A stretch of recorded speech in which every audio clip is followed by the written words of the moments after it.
यदा यदा हि धर्मस्य ग्लानिर्भवति भारत अभ्युत्थानम् अधर्मस्य तदात्मानं सृजाम्यहम् परित्राणाय साधूनां विनाशाय च दुष्कृतम् धर्म संस्थापनार्थाय संभवामि युगे युगे संभवामि युगे युगे।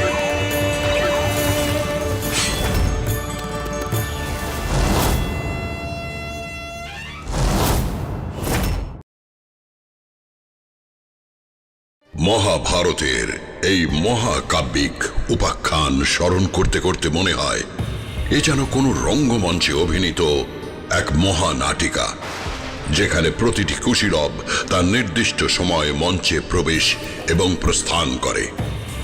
ঠিক যেমন এই বনপর্বে অর্জুনকে প্রস্থান করতে হয়েছিল ঘটনার মূল স্রোত থেকে। মহর্ষি ব্যাসদেবের পরামর্শে তাকে চলে যেতে হয়েছিল স্বর্গে। প্রয়োজন ছিল অস্ত্র সংগ্রহের। শোনো যুধিষ্ঠির, শত্রুপক্ষকে যুদ্ধে পরাজিত করতে পারলেই তোমাদের সুখের দিন ফিরবে। আর এর জন্যই আমি তোমাকে আজ প্রতিশ্রুতি বিদ্যা দান করছি। এই বিদ্যা তুমি অর্জুনকে দান করবে। তারপর অর্জুন মহেন্দ্র, রুদ্র, বরুণ, কুবের ও ধর্মরাজের কাছে অস্ত্র সংগ্রহে যাবে। মহাবাহু ইন্দ্র, রুদ্র সহ সকল দেবতাদের থেকে প্রাপ্ত অস্ত্র দিয়েই তোমরা যুদ্ধে জয়ী হবে। তোমরা হবে মহাশক্তিশালী। হে ব্যাসদেব, আপনার নির্দেশ আমি অক্ষরে অক্ষরে পালন করব। দিন, প্রতিশ্রুতি বিদ্যা আমি গ্রহণ করব। এসো আমার কাছে।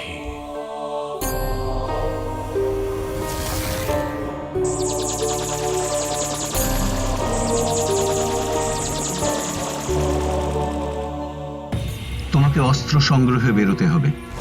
মহর্ষি ব্যাসদেব আমাকে প্রতিশ্রুতি বিদ্যায় দীক্ষিত করেছেন এবং তার নির্দেশ আমি তোমাকে ওই বিদ্যা দান করব। তার সেই প্রতিশ্রুতি বিদ্যায় পারদর্শী হয়ে তুমি দেবরাজ ইন্দ্র, মহেন্দ্র, রুদ্র, কুবের সহ অন্যান্য দেবতাদের কাছে যাবে, অস্ত্র সংগ্রহ করবে। আজ আবার সময় উপস্থিত। অর্জুন প্রবেশ করবেন কাহিনীর মূল স্রোতে। স্বর্গ থেকে প্রত্যাগমন করবেন অর্জুন। সময়ের এমন পরিকল্পনা মতোই অর্জুন ফিরে এলেন তার বাকি ভাইদের কাছে। পুনর্মিলন হলো পঞ্চ পাণ্ডবের।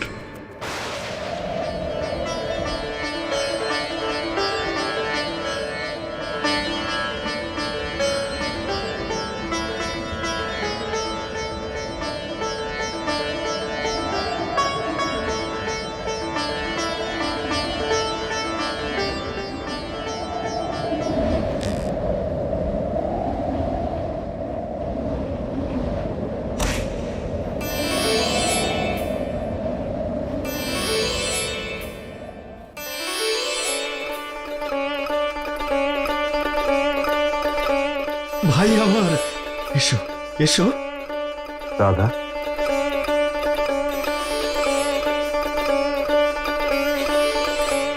5 বছরের দীর্ঘ প্রতীক্ষার আজ অবসান হলো।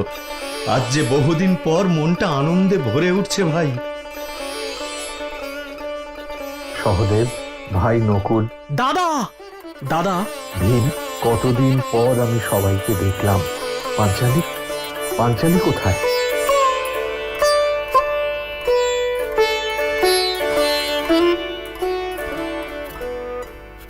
দাদা, আপনি আমাকে যে দায়িত্ব দিয়ে স্বর্গে দেবরাজ ইন্দ্রের কাছে পাঠিয়েছিলেন, আমি সেই দায়িত্ব পরিপূর্ণ মর্যাদার সঙ্গে পালন করেছি। আমি জানি ভাই অর্জুন, তোমার মতো একজন বীর ও পুণ্যাত্মাই পারে এমন গুরু দায়িত্ব পালন করতে। দাদা, আপনি যে দিব্য রথ চড়ে স্বর্গ থেকে ফিরলেন, সে রথ আপনি পেলেন কোথায়? ভাই নকুল, সে দিব্যরথ যে স্বয়ং দেবরাজ আমাকে প্রদান করেছেন। শুধু কি তাই, সেই রথের সারথি মাতলিও যে আমার সঙ্গে এসেছেন। স্বয়ং দেবরাজ ইন্দ্রের দিব্য রথ ও সারথি যার সঙ্গী, অভেদ্য ওই কবচ যার সঙ্গে, তাকে যুদ্ধে হারায় কে? শুধু কি তাই দাদা, আমি যে দেবাদিদেব মহাদেবের পাশুপাত অস্ত্র লাভ করেছি।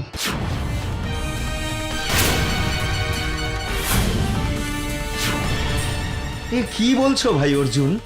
হ্যাঁ দাদা, আপনার কথা মতো আমি তো স্বর্গে রওনা হয়েছিলাম।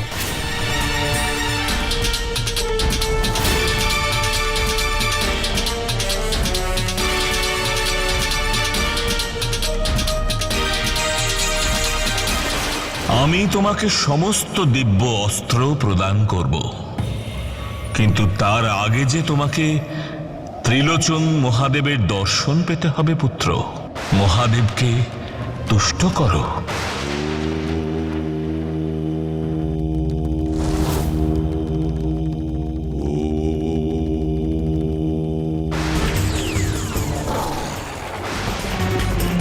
সাবধান!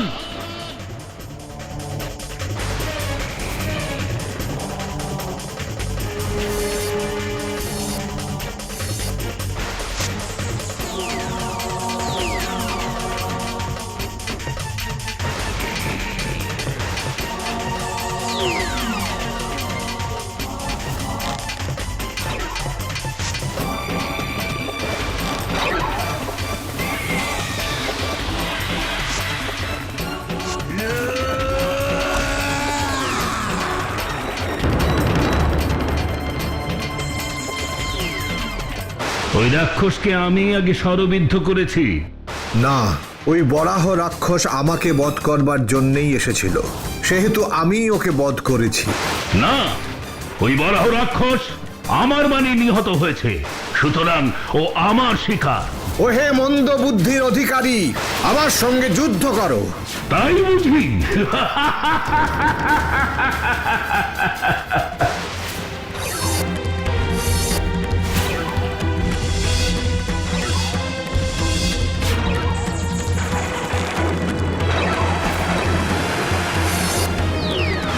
এবার দেখছি আমাকে শারীরিক বল ব্যবহার করতে হবে।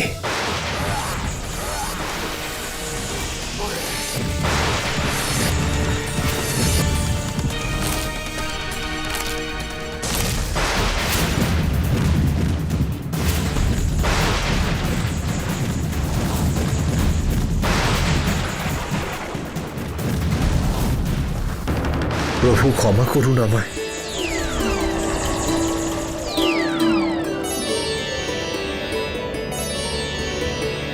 হে অর্জুন, তোমায় আমি দিব্য দৃষ্টি প্রদান করছি।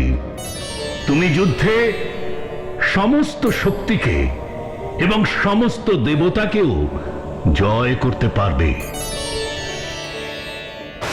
হে প্রভাবশালী পাণ্ডব, আমার প্রিয় পাশুপাত অস্ত্র আমি তোমাকে দান করব।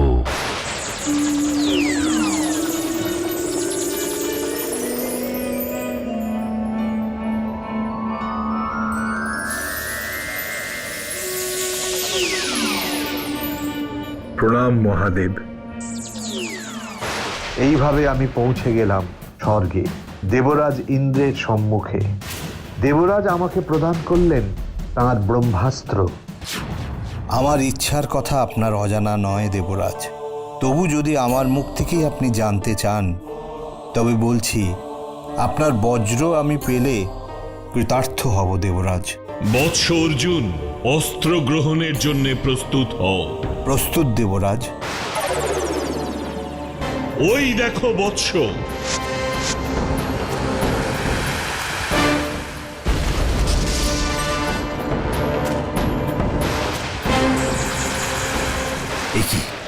এই অস্ত্রের এত ভয়ঙ্কর মারণ ক্ষমতা! ভয় পেও না অর্জুন, বজ্রকে হাতের চেটোয় রেখে এই অস্ত্রকে নিয়ন্ত্রণ করা যায়। যার দিকে লক্ষ্য করে ছুঁড়বে তার আর রক্ষা থাকবে না। হে পার্থ, তুমি এর যোগ্য। তুমি পৃথিবীর একমাত্র রক্ষী যার কাছে বজ্রের মতো এমন দৃঢ় অস্ত্র থাকবে। এই নাও, গ্রহণ করো।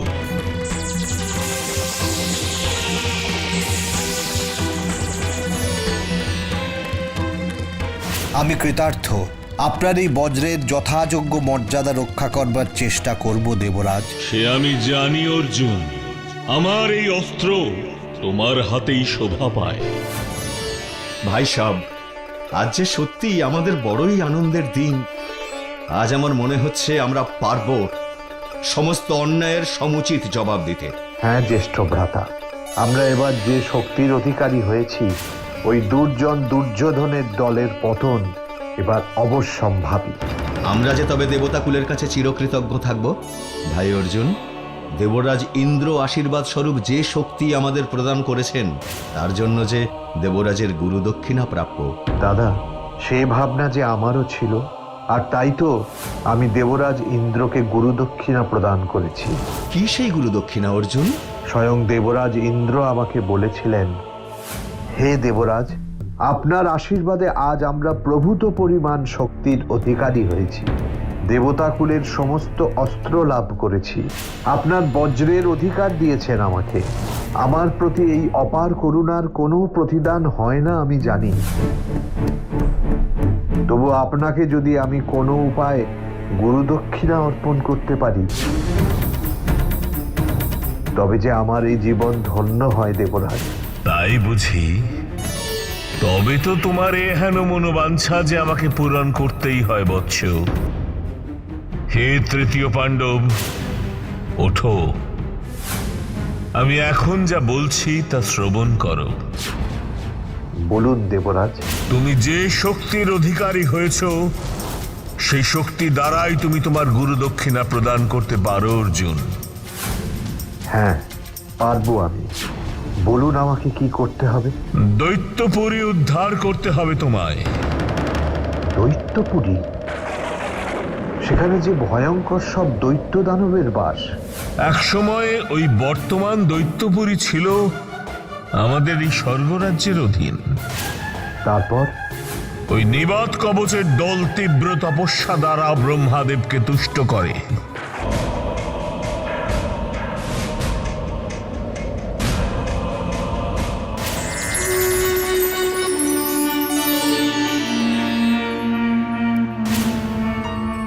বলো, তোমরা কি বর চাও? স্বর্গলোক থেকে দেবতাগণ যেন আমাদের বিতাড়িত করতে না পারেন, আমরা যেন এখানে ভয় শূন্য হয়ে বাস করতে পারি। তথাস্তু।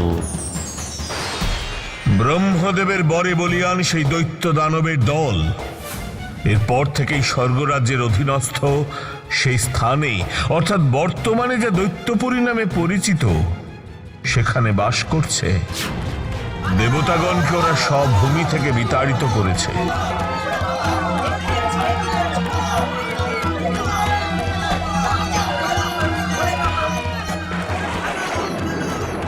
অর্জুন, আমি চাই তুমি দেবতাগণের অবদ্ধ এই দৈত্যদের বিনাশ করবে, আর সেটাই হবে আমার গুরু দক্ষিণা।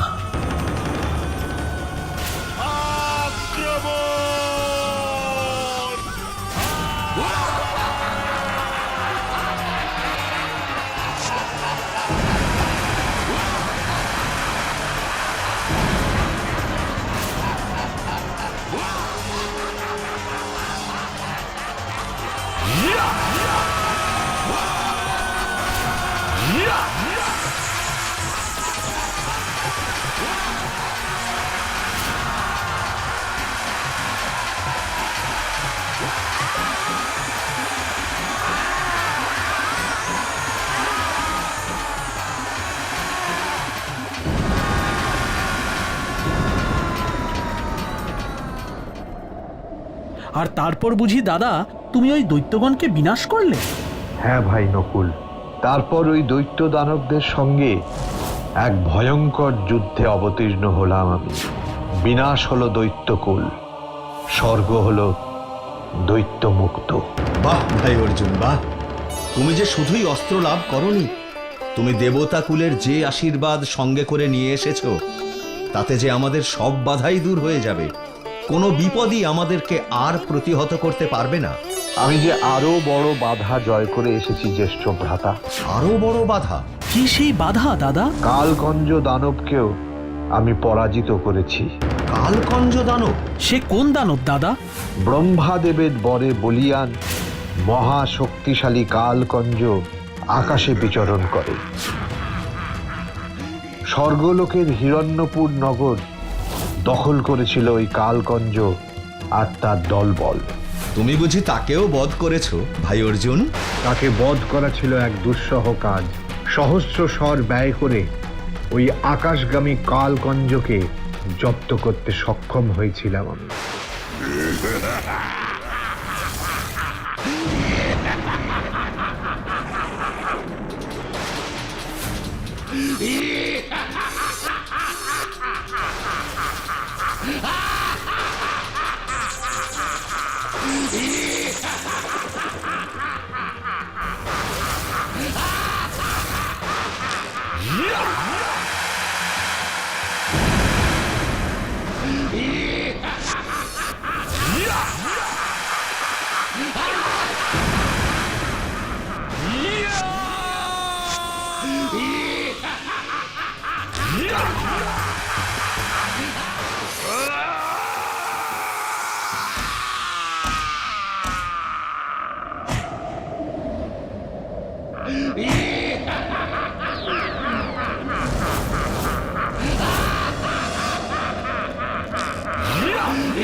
আমি অমর, ব্রহ্মার বরে বলিয়ান আমি অব্যক্ত।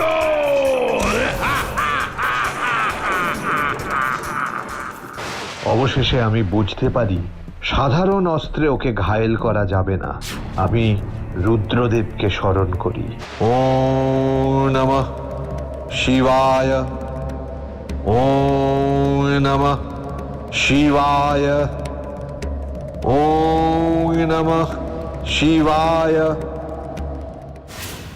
রুদ্রদেব তার রৌদ্র অস্ত্র আমাকে প্রদান করেন।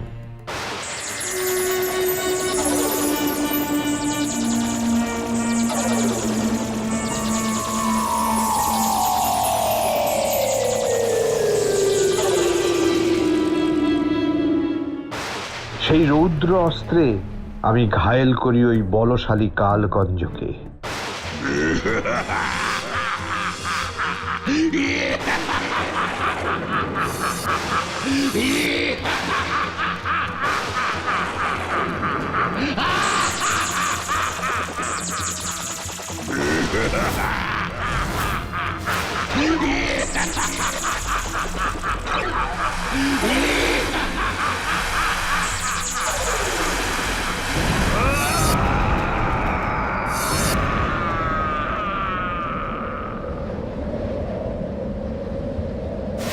তোমার এই বীরত্ব পৃথিবীতে অমর হয়ে থাকবে ভাই অর্জুন।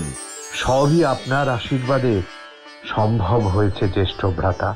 ভাই অর্জুন, আমার যে ওই সকল দিব্যাস্ত্র দেখতে ইচ্ছে করছে। হ্যাঁ দাদা, সচক্ষে প্রত্যক্ষ করতে চাই ওই সকল দিব্যাস্ত্রের শক্তি। নিশ্চয়ই আগামীকাল প্রত্যুষেই না হয় আমি সকলের সম্মুখে দিব্যাস্ত্র প্রয়োগ করে দেখাবো কি ভীষণ শক্তি ওই সব অস্ত্রে।